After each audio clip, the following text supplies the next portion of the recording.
மோடி கவர்மெண்ட்னால இதெல்லாம் பாசிபிள் கிடையாதுன்னு சொல்லி பல விஷயத்த சொன்னாங்க. ஆனா ஸ்டெப் பை ஸ்டெப்பா இம்பாசிபிளான விஷயத்தெல்லாம் பாசிபிளா நம்ம மோடிஜி மாத்திட்டு வந்தாங்க. அப்படி முக்கியமான ஒரு விஷயம் தான் வந்து டிஜிட்டல் இந்தியா, அதாவது யூபிஐ கொண்டு வரும்போது அதுக்கு எகென்ஸ்டா நிறைய விமர்சனங்கள், நெகட்டிவிட்டி, இது இந்தியாவில வந்து இவ்வளோ பெரிய நாட்டுல இவ்வளோ மக்கள் தொகையா இருக்கிற ஊர்ல வந்து இது பாசிபிளே கிடையாது அப்படின்னு சொன்னாங்க. 2016 வந்து இது இன்ட்ரடியூஸ் பண்ணாங்க. அப்போ ஒரு டிரான்சாக்ஷன் வந்து வெறும் 2 கோடிக்கு கம்மியா தாங்க டிரான்சாக்ஷன் ஆச்சு.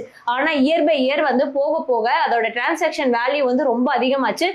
குளோபல் லெவல்ல பார்க்கும்போது யூபிஐக்கு எக்ஸாம்பிளா நம்மளோட இந்தியா வந்து வந்திருக்குன்னே சொல்லலாம். நம்ம ஒரு சின்ன டேட்டா மட்டும் பார்க்கலாம்.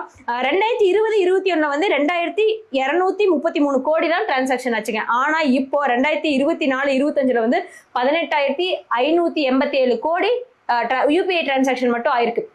அப்போ குளோபல் லெவல்ல யோசிச்சு பாருங்க, இந்தியா யூபிஐல எவ்வளவு growth ஆயிருக்குன்னு. அது யூபிஐல மட்டும் இல்லைங்க, மோடி கவர்மெண்ட்ல வந்து எதெல்லாம் இம்பாசிபிள் கிடையாது அப்படின்னு சொன்னாங்களோ அது எல்லாத்தையும் பாசிபிளா மாத்தி வேர்ல்ட் லெவல்ல இந்தியா வந்து ஒரு குளோபல் லீடரா மாத்தி வச்சிருக்காங்க நம்மளோட நரேந்திர மோடிஜி. ஸோ உங்களோட ஒரு ஓட்டோட பவர் என்ன அப்படிங்கிறத யூபிஐல வந்து நம்ம புரிஞ்சுக்கலாம். காங்கிரஸ் பீரியட்ல இதெல்லாம் இம்பாசிபிள்னு சொன்னாங்க, நடக்கவே நடக்காதுன்னு சொன்னாங்க. நடக்காத ஒன்னா நடத்தி காட்டுறதா மோடி மாடல். மோடி கவர்மெண்ட்னால இதெல்லாம் பாசிபிள் கிடையாதுன்னு சொல்லி பல விஷயத்த சொன்னாங்க. ஆனா ஸ்டெப் பை ஸ்டெப்பா இம்பாசிபிளான விஷயத்தெல்லாம் பாசிபிளா நம்ம மோடிஜி மாத்திட்டு வந்தாங்க. அப்படி முக்கியமான ஒரு விஷயம் தான் வந்து டிஜிட்டல் இந்தியா, அதாவது யூபிஐ கொண்டு வரும்போது அதுக்கு எகென்ஸ்டா நிறைய விமர்சனங்கள், நெகட்டிவிட்டி, இது இந்தியாவில வந்து இவ்வளோ பெரிய நாட்டுல இவ்வளோ மக்கள் தொகையா இருக்கிற ஊர்ல வந்து இது பாசிபிளே கிடையாது அப்படின்னு சொன்னாங்க. 2016 வந்து இது இன்ட்ரடியூஸ் பண்ணாங்க. அப்போ ஒரு டிரான்சாக்ஷன் வந்து வெறும் 2 கோடிக்கு கம்மியா தாங்க டிரான்சாக்ஷன் ஆச்சு. ஆனா இயர் பை இயர் வந்து போக போக அதோட டிரான்சாக்ஷன் வேல்யூ வந்து ரொம்ப அதிகமாச்சு.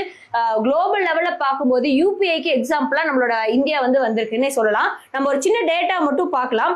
2020-21 வந்து 2233 கோடி தான் டிரான்சாக்ஷன் ஆச்சுங்க. ஆனா இப்போ 2024-25 வந்து 18,587 கோடி யூபிஐ டிரான்சாக்ஷன் மட்டும் ஆயிருக்கு. அப்போ குளோபல் லெவல்ல யோசிச்சு பாருங்க, இந்தியா யூபிஐல எவ்வளவு growth ஆயிருக்குன்னு. அது யூபிஐல மட்டும் இல்லைங்க, மோடி கவர்மெண்ட்ல வந்து எதெல்லாம் இம்பாசிபிள் கிடையாது அப்படின்னு சொன்னாங்களோ அது எல்லாத்தையும் பாசிபிளா மாத்தி வேர்ல்ட் லெவல்ல இந்தியா வந்து ஒரு குளோபல் லீடரா மாத்தி வச்சிருக்காங்க நம்மளோட நரேந்திர மோடிஜி. ஸோ உங்களோட ஒரு ஓட்டோட பவர் என்ன அப்படிங்கிறத யூபிஐல வந்து நம்ம புரிஞ்சுக்கலாம். காங்கிரஸ் பீரியட்ல இதெல்லாம் இம்பாசிபிள்னு சொன்னாங்க, நடக்கவே நடக்காதுன்னு சொன்னாங்க. நடக்காத ஒன்னா நடத்தி காட்டுறதா மோடி மாடல்.